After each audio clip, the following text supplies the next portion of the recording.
I'm dedicating this one to you again, especially as you said that my recipe doesn't work. Okay, I've got the recipe up on my iPad screen over there, that's on my website. It's Amatriciana sauce to go over pasta, or as we call it at home, bacon pasta. And I do think possibly where the recipe on my website lacks, I haven't stated the type of ingredients I actually use. Good quality canned tomatoes are essential, and as I pour them out, in fact, if you look into the can, they're not watery, they really are pulped good Italian tomatoes. Yet these are only the essential range in Waitrose, but they are dearer than say Aldi and Lidl's. Same with the stock cubes. In my mind, there's only one good stock cube, and that's a Knorr, and this time we're using chicken. All the Knorr stock cubes are very, very good. You do, however, have to be aware they are salty. All stock cubes tend to be salty. Okay, let's do this. First job, chopping board for meat in red, chopping board for veg in green. First job is I'm going to use my streaky bacon. I'm going to chop it very finely, get it into a frying pan and crisp it. Just literally while I'm chopping the other vegetables, let this sit there and crisp up. Okay, let's get chopping. Okay, I'm going to start by just taking off any of the real excess fat. You don't want a lot of fat in your dish, so trim it down. I always use smoked streaky, very important. Gives it a lovely smoky flavour in the sauce itself. The Italians would use pancetta. There's lots of things, lots of variations you can do. This is the one that works for us. It's just classic, it's simple, it's everyday, it freezes really well. I'm only going to go with this recipe as far as making the sauce, because we won't be eating it tonight, it's going into the freezer. You can use any pasta you like, just boil it up, make sure your sauce, heat your sauce through, combine them together. And we like to put plenty of cheddar cheese on the top, work it through. You can dress it with basil if you wish. John, my husband, always likes more chilli in it than the rest of the family. I'm using one chilli today. By the way, guys, I freeze my chillies. So buy them when they're cheap, bung them in the freezer whole like this, and they're also really easy to chop up when they're like that. So just another little tip for you. So yeah, I'm only using one. John would happily put 3 in. It would burn my throat. I can't take it, but he likes his spicy food. So if he cooks it, there's always more chilli in it. If you do feel, if you only use the one and it's not spicy enough for you, you can use chilli flakes. There's nothing wrong with that. Just I'd personally like to use a fresh green chilli or a frozen green chilli. The flavour's slightly subtler, gentle heat. It's my favourite. Okay, can you see, guys, how fine I'm chopping this bacon? Very, very fine, because you want it really crispy little nibbles of bacon. It's not about getting a big chunk of bacon in the sauce. It's combining with the tomatoes. It's not the main feature. Just a thought, guys. I thought I should discuss chilies. These again are Waitrose Cook's chilies. They're not expensive. And all it says on green chilies, not too mild, not too hot.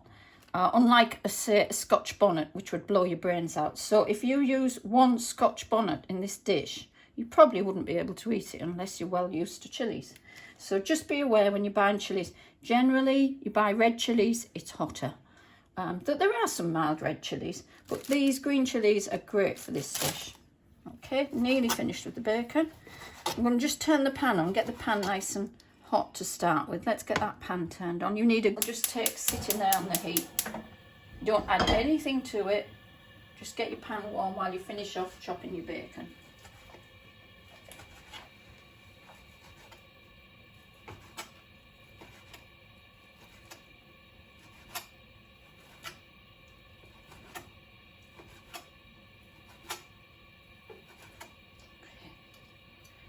Okay, that's all ready to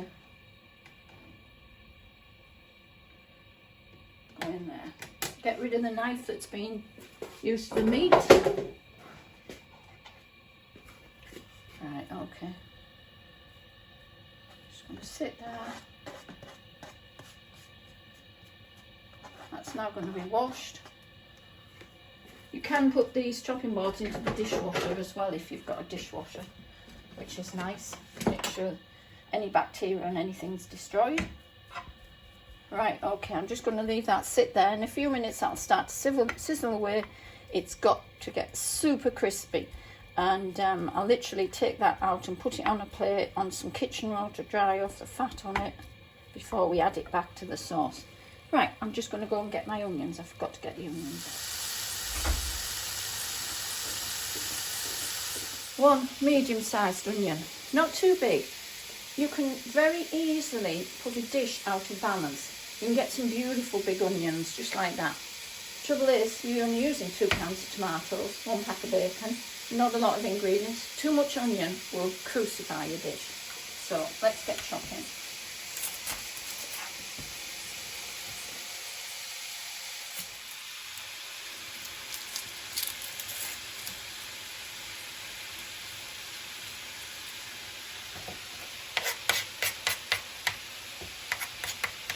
Turn that down a little bit, I don't want that.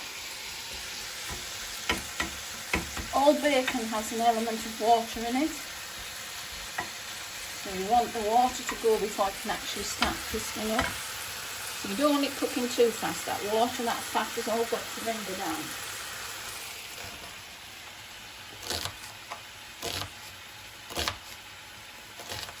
I am not a chef, I can't do the fancy fingers make a bridge. I just take my time, keep my fingers intact. I still get very nice little small pieces of chopped onion. Again, if you've got great big pieces of chopped onion in it, it just wouldn't be the same dish.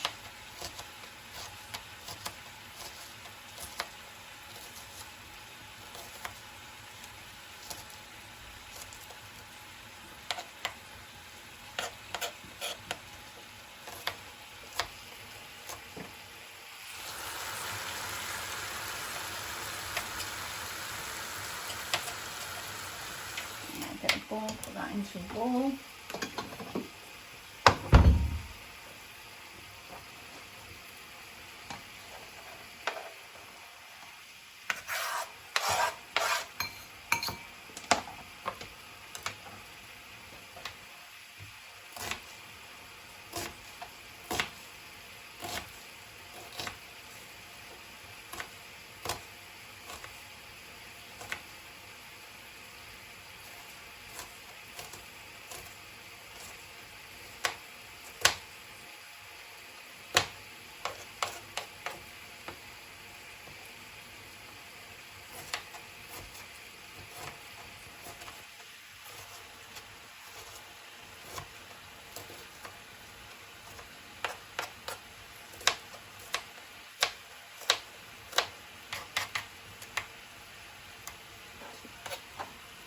Okay, that's the onion done.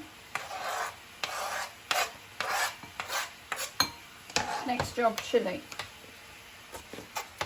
End off, both ends, down the middle.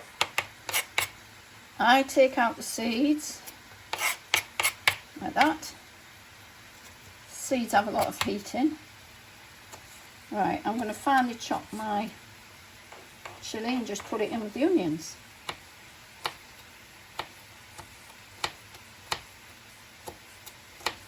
As soon as you finish doing your onions and your chilies, please wash your hands. Because if you touch your face, which you shouldn't anyway when you're cooking, but if you do touch your face, eyes, nose, you'll burn yourself.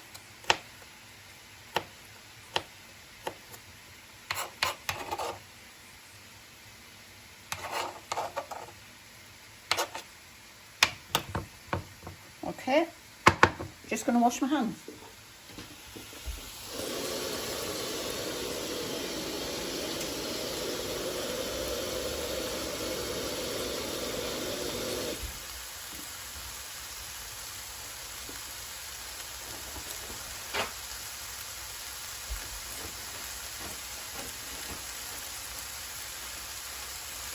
Right, let's give this bacon a stir. As you can see, little bits of ground starting, the water's evaporating in it. And it's doing exactly what it should be doing. Just move it around the pan, break it up. There we go.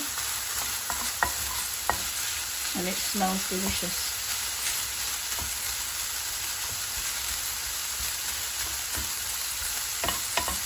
You want any little fatty bits to render down, so that's all going to go into the dish.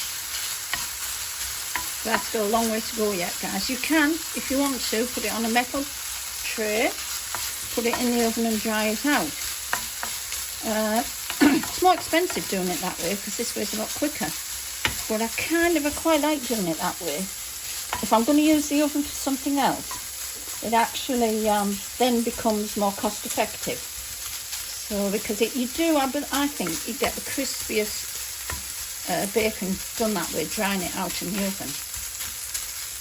But as I'm not putting the oven on tonight, I'm just doing it on the top, saving the money. Okay. So we've got our, let's tidy up a bit. We've got our onions there ready and chilli ready to fry up. We've got our tomato sauce ready to go in, chopped tomatoes ready to go in. And we're going to use, when the bacon's done, I'm going to then move on to a big wok. Simply because I found a high size, I can stir things around. The wok has got a lid on, which is essential. I can put the lid on it and let it bubble away gently. Works best for me.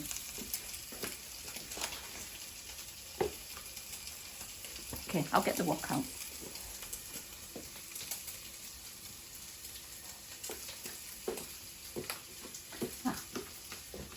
Don't know where my wok is. Okay, it's got flour in it. Lovely, super big wok, non-stick. I'm just going to put it there. It's actually so big that it's really too big for the hob. So, there you go. Alright, keep stirring that. I'm going to move the bacon over onto the little burner now, so that can just keep doing what it's doing while we do the rest of the sauce. Swap over, get that hob heated up. Let's put this one on. Bring it down, it doesn't want to be too hot, just a medium heat really for the bacon.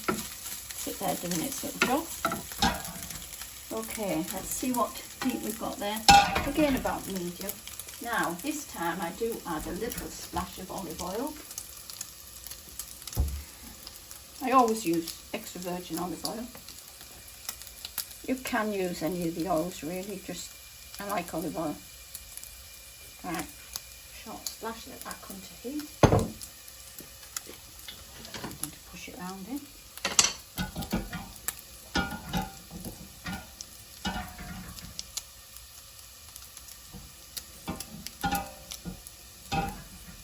Just waiting for that oil to warm up.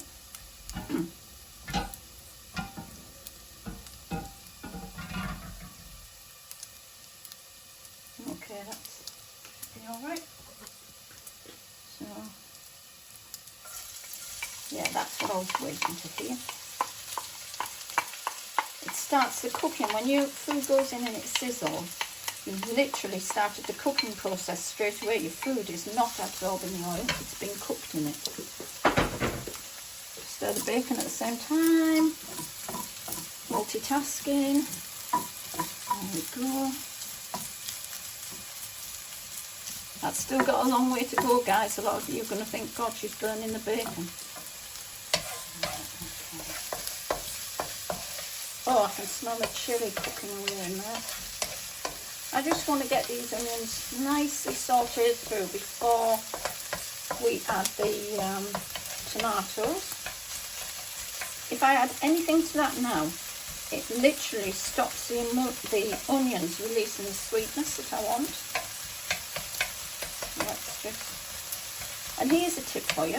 If you're making a tomato sauce and your tomatoes maybe aren't the best and you just taste it and you think, oh God, it just tastes like squashed tomatoes, which I quite like squashed tomatoes, but if I'm wanting a really good depth of sauce, a good flavour, Sometimes tomatoes lack sweetness. I've had that happen. I've tasted the sauce, no, it's just not sweet enough. Get yourself some demerara sugar, even white sugar. Put a teaspoonful in, season salt and pepper into that tomato. I can guarantee that the sauce takes on a different level. The sugar draws out the sweetness from the tomato into the sauce. Works so many times. And the Thai people cook with sugar in all their savoury dishes, and they make amazing sauces. So don't be frightened sometimes when your sauce is not what you want it to be. Have a look in the cupboard and think, let's experiment. What can I add with it? Best way of cooking is experimenting. Right, this is cooking down now. And I can definitely smell the green chilli. It's sort of going like pearly, the onions. Kind of a nice look to them. Softening up.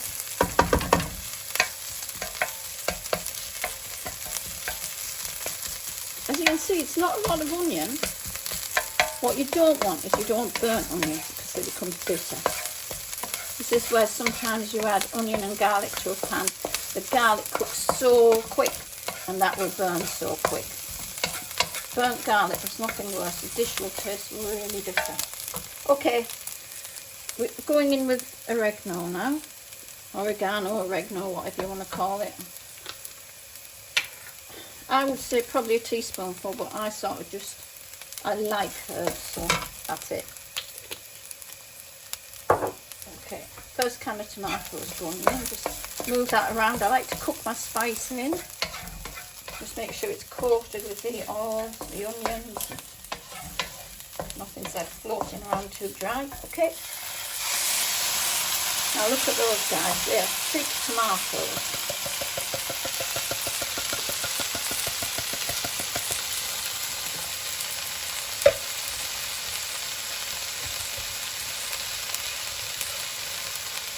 Again, second can, exactly the same texture, almost you'd say pulped tomato. In fact, so pulped, I'm going to add a little, I'm just going to get some water from the jug and just put a little bit of water inside here, swirl it around the can and add that. Right, I'm just moving over to our water jug. It's got no lid on, but just a little. Trying to pull the lid back a bit more. I'm going to tip it into that one, just because why waste? Especially if you're a student, don't waste. Right, okay, just eyes on this bacon a moment. Okay guys, can you see the lovely, lovely colour that's going? Still got, I'm going to actually turn it up because it's taken too long. Turn it up a little bit, I need it to fry off a bit quicker than that. Right, but it's doing nicely. Right, let's give this a stir around. Right, that's looking good.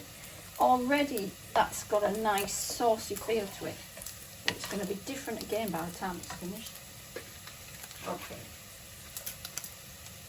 I like to always put chicken stock cube in. A lot of the Italians don't. It's preference. But there again, saying that, the Italians would be adding their versions of things. They would always put some wine in, some stock in, and every village cooks their own recipes differently, so you can play around with this. Right, just crumble this chicken stock cube up, stir it in, and that just supports the vegetable. If you're vegetarian, well, if you're vegetarian, you wouldn't be having this dish really, would you? But if you were making a base tomato sauce, make it the same. And use a vegetable stock cube, and you've got a lovely, lovely base tomato sauce. And sort of take it down by half, let it cook away till it's half. You can then put it on top of pizzas. It doesn't have to be the same dish. You can just literally have tomato sauce, pasta, shredded cheese, mozzarella. Lovely. You don't have to add meat, but it's handy, and it's good to know a good basic tomato sauce. You don't have to put the chilli in. You can do it with the onions, tomatoes. Then you could use garlic, oregano, and finish it off with some shredded basil. That would be very summery, very nice.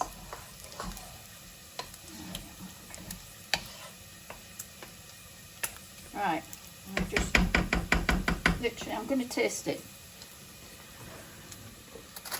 Teaspoon.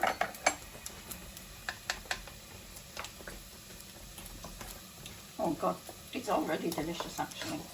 So yeah, that's doing exactly what I want to. It's not going to need any seasoning. The seasoning is in the stock cube. The only thing I will add to it will be black pepper when it's really cooked. And of course, the cheese adds seasoning as well when you cook your pasta into it and you add your cheese. Pasta. What pasta would I use for this? I'll use virtually any, but generally it's a thick, heavy sauce, so it can take quite a robust pasta. It can take a pen. Would you agree? Pen. Talking to John, the husband, the other half. Yeah, he makes very good pasta actually. One day I should film him making pasta. Although I'll warn you, he's messy. Kitchen looks demolished when John cooks. And Imi knows that's true. There we go. Right, this is nearly getting to the point where I'm happy with it. A little bit more. Right, this needs to come down. You can see how it's bubbling away. I want it to simmer. So I'm also going to get the lid out. Well, John might get the lid out for me, or I'll dig in the cupboard and try and get the lid out.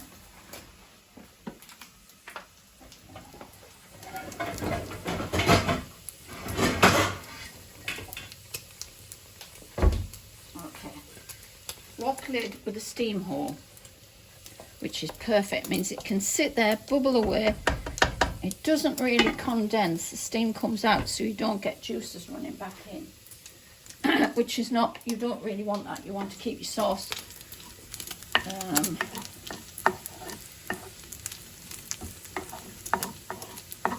there we go. Yeah, you want to actually have that sauce reducing. So in a little while I'll take it off, see how it's cooking, and I may reduce it more. Now reducing it, you just let it bubble away gently with the lid off. I've got it on at the moment to try, just to keep it developing in its flavour. Right, okay. As I say, these are just like going to be meaty nuggets in the sauce. Almost another texture because they become crunchy.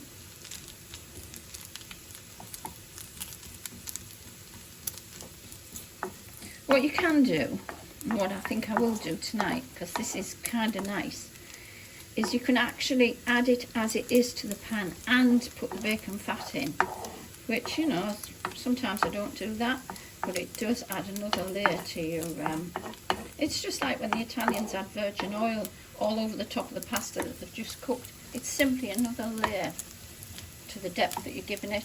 And the bacon fat, anyone who loves bacon will tell you bacon fat is just wonderful, full of flavour.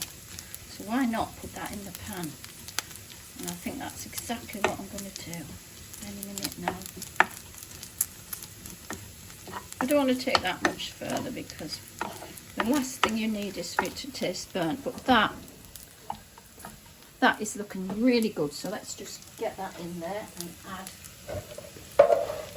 another layer of flavour to it. Take that off. I wish it was smelly vision. You could smell how good this smells. Turn off your rings so you don't end up burning yourself. Add that to the pan. Get it all out there.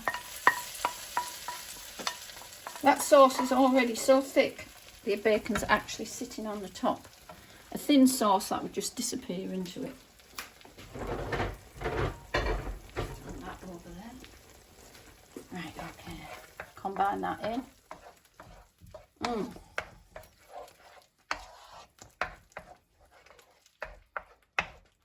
Okay, so what I'm going to do is I'm going to cook that down.